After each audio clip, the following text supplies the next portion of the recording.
President of the Republic of Kenya and the Commander-in-Chief of the Defense. Mr. Peter Kenywa, Your Excellency, the Governor of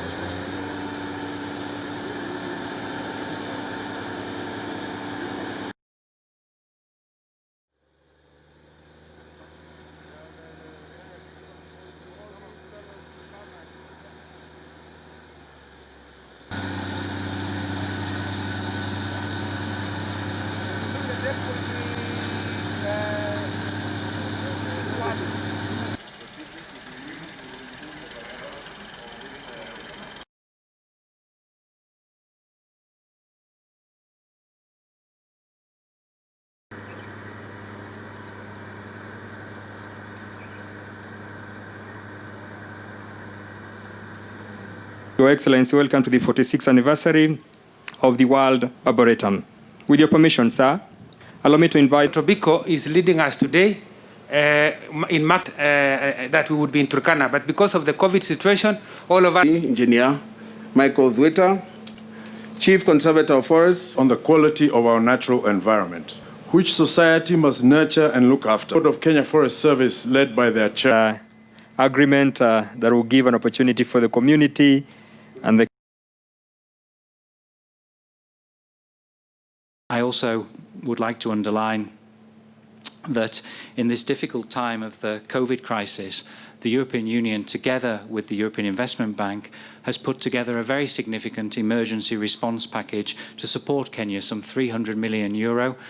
President, you and I had an opportunity a couple of weeks ago to discuss in particular the health component, where together with AMREF we'll be moving to make sure that frontline health workers get the support they need. This year we have a special reason to reflect on our stewardship of the environment.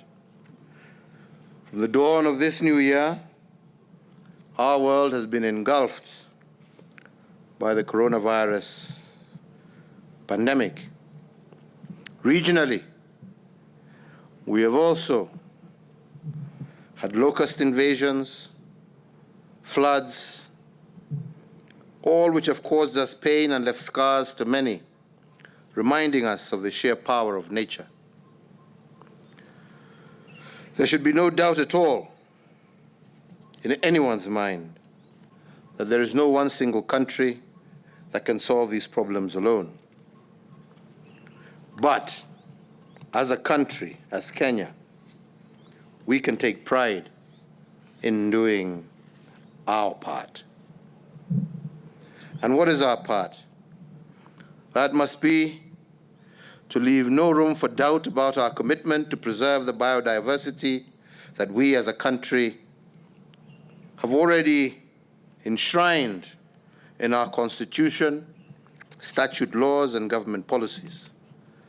The principles of biodiversity and sustainable livelihoods as a central aspect of our governance and way of life. Here in Kenya, I do say that we take pride in the progress that we have made and continue to make towards sustainable development, restoring and preserving our biodiversity, use of green energy. And though sometimes we forget it,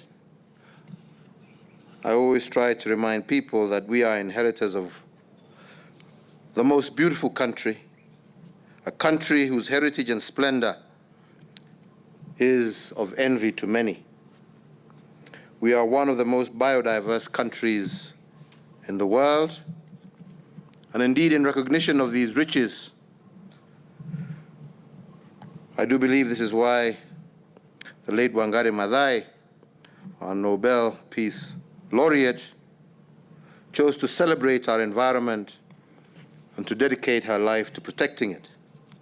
I believe we all have a responsibility to emulate Professor Wangari Mathai's example and show by our stewardship that we are indeed worthy heirs of this wonderful legacy that God has gifted to us. We have a wonderful opportunity to look at some of the areas that have previously been grabbed, and we've been working overtime.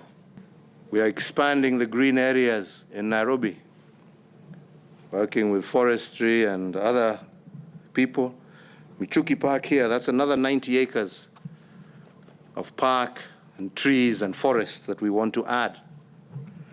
And I believe that we shall be complete in a month. We are also reclaiming our Gong forest.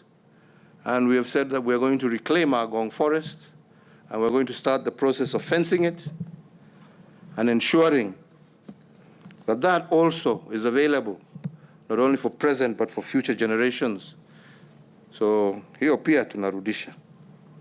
We have added another 2,000 acres, you, my friend. We have done in the last month another 2,000 acres to the Nairobi National Park. And this is what we want to continue doing. We are rehabilitating City Park. Been able to do these things, and these things are all aimed towards ensuring that we give ourselves today a cleaner, beautiful present while preserving that inheritance that we got going forward.